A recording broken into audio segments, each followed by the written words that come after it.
Right now, Central Iowa is making progress recovering from Monday's severe storm. Yeah, more homes are getting their power back, and Mid-American and Alliant report about 277,000 homes are still without power. That is down from 373,000 yesterday.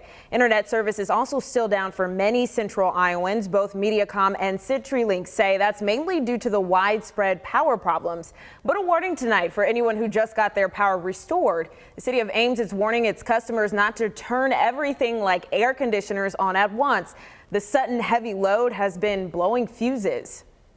Well, Marshalltown might not get their power back until Saturday. KCCI's Bo Bowman is in Marshalltown tonight where the governor toured damage. Bo?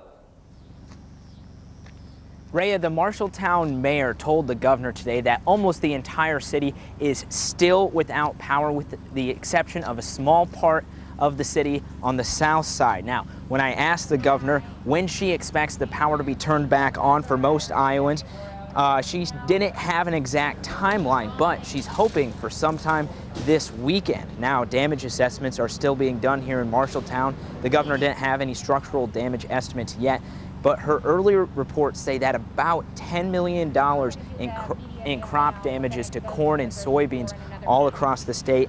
Now, you may remember that tornado that raged through Marshalltown 2 years ago. The governor compared Monday's storm to that and says that this one actually impacts many more people, even just right here in Marshalltown.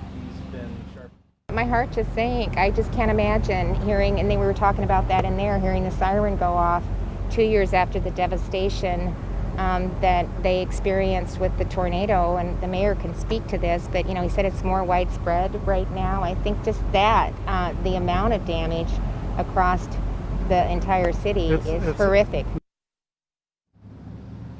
And coming up tonight on KCCI News at 10, we'll talk to one business owner who is actually open tonight and busier than ever, but running on literal fumes. But for now, we're live in Marshalltown. Bo Bowman, KCCI 8 News, Iowa's news leader. Thanks so much, Bo. Well, city inspectors in Marshalltown are now starting to make visual assessments of the damage to homes and buildings. Those inspectors will use FEMA guidelines to determine how severe the damage is. If the property is destroyed or has major damage, owners must contact the city by September 15th to let them know how they plan to repair that damage. Governor Reynolds issued disaster proclamations today for Jackson, Jones, and Grundy County. During her damage tour, they joined 20 other counties, including Polk, Dallas, and Story here in central Iowa, that are now eligible for state aid. Power crews are finally making some progress in many metro area neighborhoods. KCCI senior reporter Todd Magel is live in Des Moines tonight near 41st and College, where homeowners got their electricity back, thankfully, right around noon.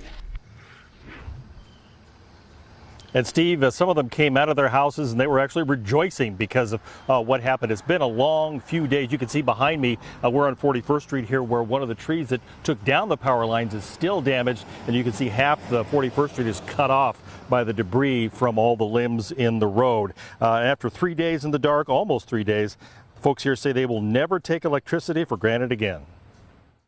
It's kind of fun to see all the little boom orange. It's the most excitement we've had in 48 hours.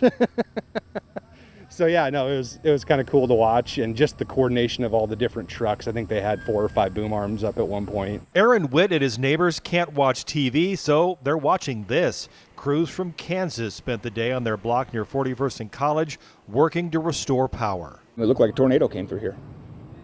I mean, there was a police officer on the corner here, and he said there was 100-mile-an-hour winds that came through here. Shane Walker also spent the morning watching the live repair show. The storm blew down several large oak trees on 41st.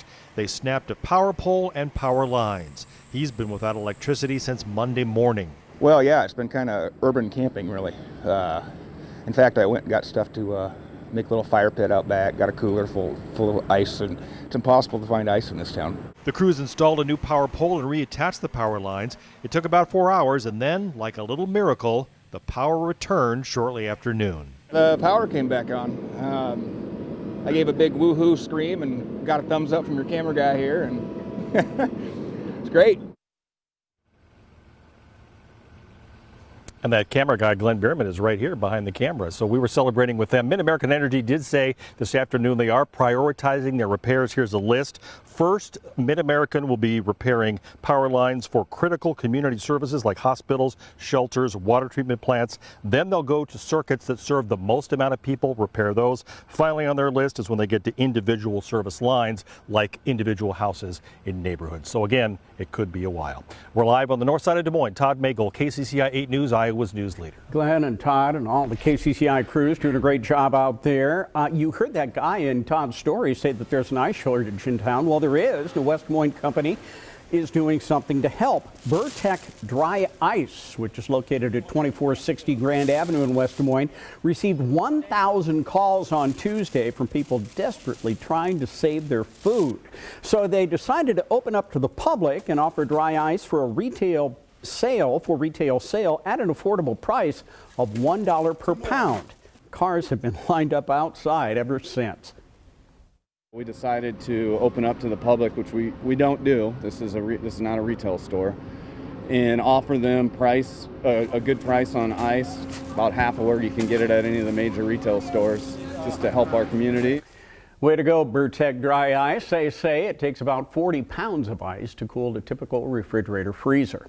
Well, it's nice to see that. This might not be so much. 100 traffic lights are still out around Des Moines. KCCI's Max Dietnight has an update on the city's progress to get traffic back to normal. Max? Yeah, Rhea, it's tough. There's only so much city crews can do, too. Until the power is restored, those traffic lights are totally out of commission. City traffic engineer John Davis told me just today this is the worst power outage in recent history here in Des Moines. 100 of the city's 450 signalized intersections are still out tonight. That is an improvement, though, over the 200 that were knocked out after Monday's storm.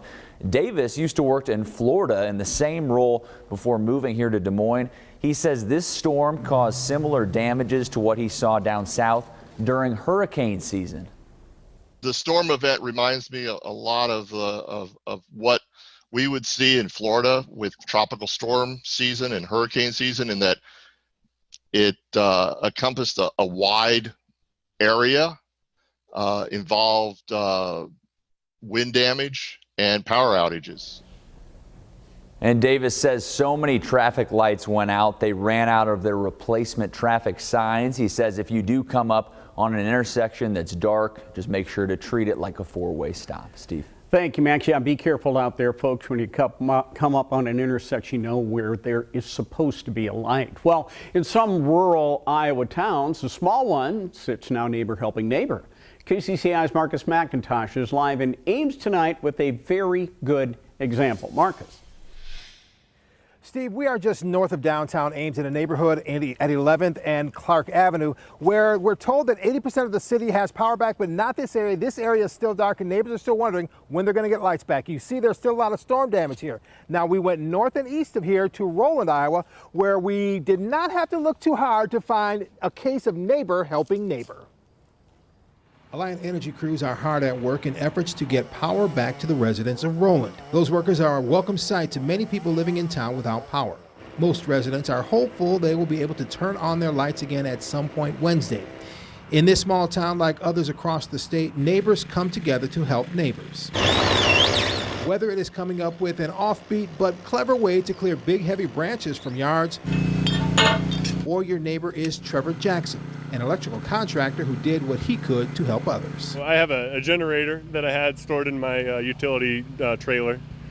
So really, once we realized power was out, it just took a couple minutes to get at least partial power back to me. And then I've been able to supply partial power to some of my neighbors.